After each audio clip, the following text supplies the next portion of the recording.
ሰበር ዜና ለተከታታይ ለአምስት ሳምንታት በዓለማችን ላይ ከፍተኛ ስጋትን ፈጥሮና ደቅኖ ሲያስጨንቅ የነበረው በአሜሪካና በእስራኤል ጥምረት ከኢራን ጋር የተጀመረው ጦርነት ማምሻውን በአዲስ ነገር ተመልሷል። ዛሬ ማታ አሜሪካ፣ እስራኤልና ኢራን በአንድ ጥብቅ መረጃም ተመልሰዋል። የዓለምን ኢኮኖሚ ሲያናጋ የነበረውና ዓለማችንን ለሁለት እንዳይከፍላት እንዲሁም ደግሞ ሶስተኛውን ዓለም ጦርነት እንዳያስጀምር ሲፈራ የነበረው የመካከለኛው ምስራቅ ጦርነት በአዲስ መረጃም ተመልሷል። አሜሪካ፣ እስራኤልና ኢራን በአሁኑ ሰዓት ላይ በአንድ ስምምነት ተመልሰዋል። ይህ ስምምነት ምንድነው? ስምምነቱንም የአሜሪካው ፕሬዝዳንት ዶናልድ ትራምፕም ጭምር በይፋ ተናግረውታል። እንዲሁም የኢራኑ ከፍተኛ የሃይማኖት መሪ ሙጃቲብ ኻሜኒና የኢራን የውጭ ጉዳይ ሚኒስትር አባስ አራግቺም ጭምር በማህበራዊ ገጻቸው ላይ አስተላልፈውታል። ይህ የዓለምን ኢኮኖሚ ሲያናጋ የነበረውን ጦርነት ያረጋጋውና የአሜሪካ የመጨረሻ የተባለውን የ48 ሰዓታት ቀነ ገደብ ያስቆመው ስምምነት ምንድነው? አሸማጋይ ሀገራትስ እነማን ናቸው? ትራምፕ ያበሰረው ምስራች ምንድነው? በዝርዝር አብራችሁ ስትቆዩም የምታዳምጡት ይሆናል። እንዲሁም ደግሞ ከወደ ኢራን አንድ ጥብቅ መረጃም ተሰምቷል። የኢራን ከፍተኛ ሃይማኖት መሪ ሙጃቲብ ኻሜኒ በጽኑ እንደታመሙ ተሰምቷል። ከዚህ ጋር በተያያዘ አንድ አስደንጋጭ መረጃም ተሰምቷል። አብራችሁን ስትሆኑ የምታዳምጡት ይሆናል። ሰላም ጤና ይስጥልን ውድ አድማጭ ተመልካቾቻችን፣ እንኳን በድጋሚ ወደ ቻናላችሁ በሰላም መጣችሁ እያልን በአዳዲስ እንዲሁም ሰበር መደመጥም ጭምር ባለበት መረጃ ሰዓታችን ጠብቀን ተመልሰናል። በመሆኑም አብራችሁ እንድትቆዩ እየጋበዝናችሁ ሁላችሁም ቪዲዮ ላይክ በማድረግና ቻናሉ ሰብስክራይብ በማድረግ እንድትጀምሩ በአክብሮት እየጋበዝን በቀጥታ ወደ ዝርዝር መረጃዎቻችን እንሸጋገራለን። በቅድሚያ ለተከታታይ 5 ሳምንታት ዓለማችንን ሲያስጨንቅ የነበረው ይህ በአሜሪካና እስራኤል ጥምረት ከኢራን ጋር የተጀመረው ጦርነት አዳሩን በአዲስ መረጃም ተመልሷል። ትላንትና ምሽት 3 ሰዓት ላይ የአሜሪካ የመጨረሻ የተባለው ማስጠንቀቂያ ሰዓት ማብቂያ እየቆጠረ በነበረበት በዛ ቅጽበትም አሜሪካ፣ እስራኤልና ኢራን በአንድ ሰበር መረጃም ተመልሰዋል። ዓለም እየተጨነቀ በነበረበት በዛን ሰዓትም ፓኪስታንና ህንድም እንዲሁም ደግሞ ቻይና ትልቅ ተጽዕኖ በመፍጠር ለዓለማችን አንድ እፎይታን ይዘው ተመልሰዋል።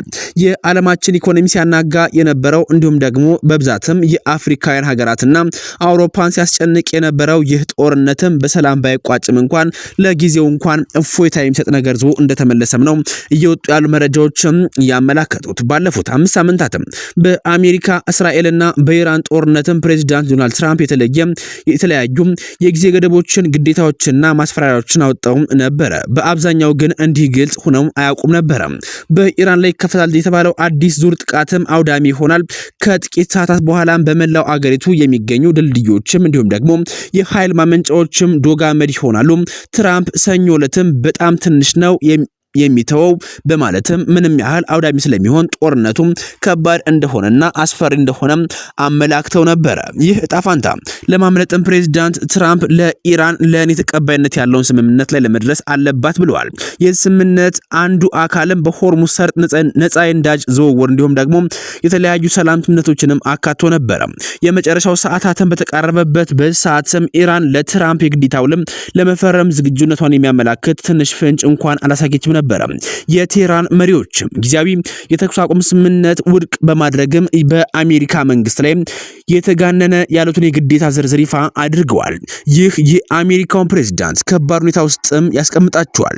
ስምምነት የማይኖር ከሆነ ትራምፕ ለ3 ሳምንታትም እንዳደረጉት ሁሉም ለ4ኛ ጊዜ የሚሰጡትን ቀነ ገደብ ሊያራዝሙ ይችላሉ። እንዲሁም ደግሞ ነው ወይስ የተፈራውን ሰዓት ሲቆጥር የነበረውን ይህን ጥቃት ይፈጽማሉ የሚለው ጉዳይም ዓለምን ሲያነጋግር ነበረ። ቢሆንም ግን ይህ ጦርነት የተፋፋመና በቀጠለበት በአሁኑ ሰዓት ላይ ከእንዲህ አይነት ዝርዝር ማስፈራሪያ ውስጥም ካመነቱ ጦርነቱም እየተባባሰ ሊሄድ ይችላል የሚል አመኔታም ሸርሽሮባቸዋል። ኢራንና የተቀየረው ዓለም ምንም እንኳን አሜሪካ በወታደራዊ ጡንቻና ስልት የተካነች ብትሆንም በግልጽ ጥንካሬ እንዲሁም ደግሞ የጠንካራ አቋም እንዳላትም የተደራጀች እንደሆነችም የሚያሳይ መረጃም እየወጣ በሚገኝበት በዚህ ሰዓትም ኢራን የተኩስ አቁም ስምምነት በይፋ መቀበሏም ተሰምቷል። ኢራን የቀረቡላትን የ2 ሳምንት የተኩስ አቁም ስምምነት በከፍተኛው የሀገሪቱ መሪ ሙጃቲብ ኻሜኒ በኩልም በይፋ ማጽደቋን ኒውዮርክ ኒውዮርክ ታይምስ ዘግቧል። ለውሳኔው መገኘት የፓኪስታን ሽምግልና እንዲሁም ደግሞ የቻይና በሰዓቱ ያደረገችው ከፍተኛ የዲፕሎማሲ ጣልቃ ገብነትም ወሳኝ ሚና ተጫውቷልም ተብሏል። ስምምነቱ ቻይናና ፓኪስታን በጋራ በመተባበር በመካከለኛው ምስራቅም ለሳምንታት የቆየውን የጦርነት ስጋት ወደ ሰላም የተቀየሩበት ታሪካዊ ክስተት ሆኖም ተመዝግቧልም ተብሏል። በሌላ በኩል አሜሪካና ኢራን ለሁለት ሳምንታት የሚቆይ የሁለትዮሽ ተኩስ አቁም ስምምነት በማድረጋቸውና በትላንትናው ዕለትም ከሌሊቱ 9 ሰዓት ላይ በኢራን ሊፈጽም የነበረው ጥቃትም መሰረቱንም የአሜሪካው ፕሬዝዳንት ዶናልድ ትራምፕ አስታውቋል። ኢራን የሆርሙዝ ሰርጥን በአስቸኳይ ደህንነቱ ተጠብቆ ሙሉ በሙሉ እንድትከፍትም ተስማምታለች ሲሉም በትሩ ሶሻል ገጻቸው ላይ አስፍረዋል። ከኢራን በኩልም የቀረቡትን ባለ 10 የመደራደሪያ ነጥቦችም ከስምምነት ላይ ሊደርሱ የሚችሉ መሆናቸው እና በመጪውም 2 ሳምንታት ውስጥም ሙሉ ለሙሉ ከስምምነት ሊደረስ እንደሚችልም ትራምፕ ተናግረዋል። እስራኤል በአሜሪካና በኢራን ተኩስ አቁም ስምምነት ላይ መስማማቷንም ሲኤንኤን ዘግቧል። በሁለቱ ሀገራት ማለትም በአሜሪካና በኢራን መካከል የተካሄደው ስምምነትም ለዓለማችን ትንሽ ቢሆን እፎይታ ሰጥቷል። የአሜሪካው ፕሬዝዳንት ዶናልድ ትራምፕ ከዩናይትድ ስቴትስ ጋር የተደረገውን የተኩስ አቁም ስምምነት የሚያረጋግጠውን የኢራን የውጭ ጉዳይ ሚኒስትር አባስ አራግጪ ይፋዊ መግለጫ በትሩ ሶሻል ማህበራዊ ገጻቸው ላይ አጋርተዋል። የውጭ ጉዳይ ሚኒስትር አራግጪ በመግለጫቸው ፓኪስታንና የሀገሪቱ መሪዎችን በቀጠናው የተከሰተውን ጦርነት ለማስቆም ላደረጉት ደከመኝ ሰለቸኝ የማይል ጥረትም ቴህራን ያላትን ከፍተኛ ምስጋና እንዲሁም ደግሞ አድናቆትም ገልጸዋል። ሚኒስትሩ አክለውም በኢራን ላይ የሚሰነዘሩ ጥቃቶች የሚቆሙ ከሆነ የኛ ጦርም የመከላከል ዘመቻውን ያቋርጣል ሲሉም አቋማቸውን ገልጸዋል።